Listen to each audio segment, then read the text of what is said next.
A History by Lawrence Freedman by Oxford Press. Page 265. This is a quote by Alexander Herzen. Quote, "People don't storm the Bastille because history proceeds by zigzags. History proceeds by zigzags because when people have had enough, they storm the Bastille." End quote.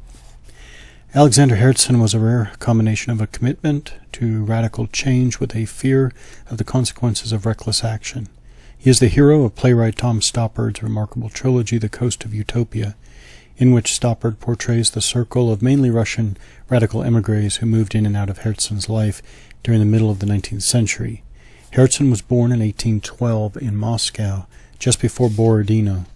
An illegitimate child of the aristocracy, he became a brilliant writer and conversationalist, a shrewd observer of the human condition, and while in exile, an influential agitator for change in Russia. Stoppard's plays were held together by the interaction between the personal and public dramas of Herzen's life, including his wife's tempestuous affair with a German revolutionary. The intellectual meat came from the constant question about how to stimulate and direct radical political change. In Stoppard's plays, the great revolutionary figures of this time look forward with enthusiasm and without qualms to a coming revolution that in reality filled Herzen with deep foreboding. Stoppard draws on the philosopher Isaiah Berlin, also a fan of Herzen, in portraying a man who, quote, favored the individual over the collective, the actual over the theoretical, and could not accept that, quote, future bliss justified present sacrifice and bloodshed, end quote.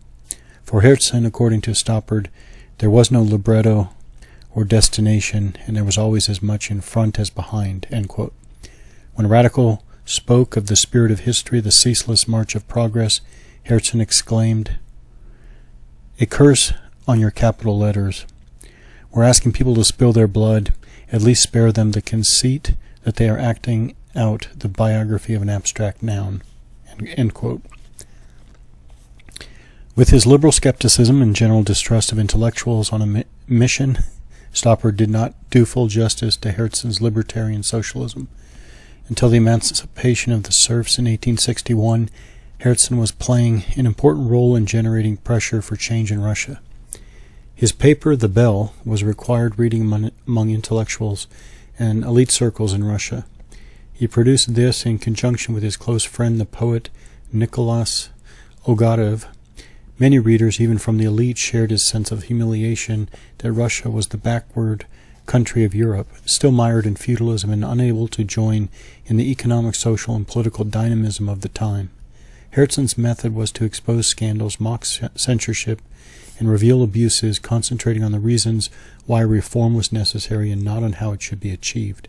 He was even prepared to invest hopes in Tsar Alexander, to whom he made direct appeals. At first this was politically astute, making it possible to condemn the government vigorously while appearing to call for revolution. This stance led to disputes with revolutionaries who could see no reason to trust the Tsar and accused him of lacking a program. He particularly quarreled with the nihilists. This was a group described by another member of Herzen's circle, the novelist Ivan Turgenev, in his 1862 book Fathers and Children. A nihilist, quote, does not bow down before any authority and accepts no principles on trust, however much respect they may enjoy, end quote. The nihilists were resolutely materialist, refusing to believe anything that could not be shown to be true. All abstract thought and aesthetics were decried. Their sole interest was to create a new society. One of their intellectual leaders was Nicholas Chernyshevsky. His novel, What Is to Be Done, written while in prison in 1862 and escaping the censor only by mistake, was generally given low marks as literature. It nonetheless became a handbook for young zealots, demonstrating how revolutionaries should steel themselves for the struggles ahead. Whatever Herzen's political or personal views, his press in London was responsible for the covert publication of many of the key nihilist texts. Stoppard staged his version of a real encounter between Herzen and Chernyshevsky in 1859.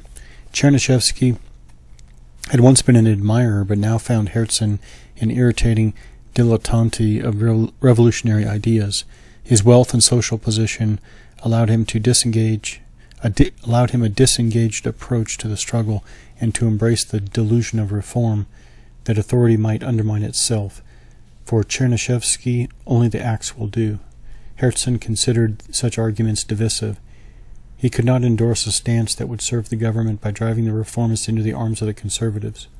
Quote, "Are we ridding the people of the yoke so that they can live under dictatorship of the intellectuals?" End quote.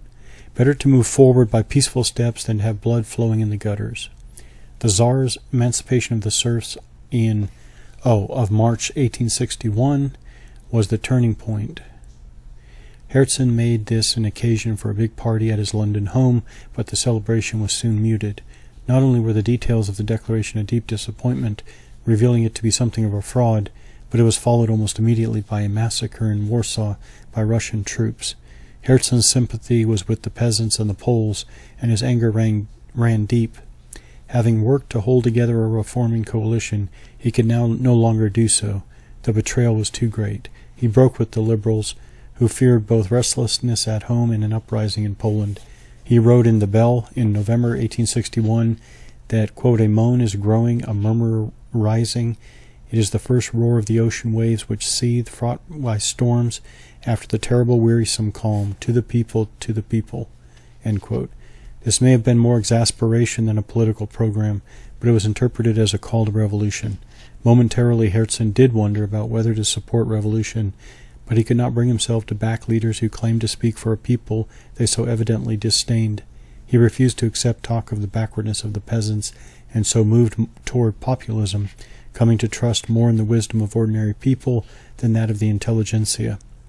Quote, "Manna does not fall from heaven," end quote, he observed. It grows from the soil. Unable to abandon either his radical beliefs or his reluctance to back a self-appointed revolutionary elite, despised by both moderates and extremists, he saw with great clarity and poignancy the gap between ends and means. Quote, "Like knight-errants in the stories who have lost their way, we were hesitating at the crossroads. Go to the right and you will lose your horse, but you will be safe yourself. Go to the left and your horse will be safe, but you will perish. Go forward and everyone will abandon you. Go back, that was impossible." End quote.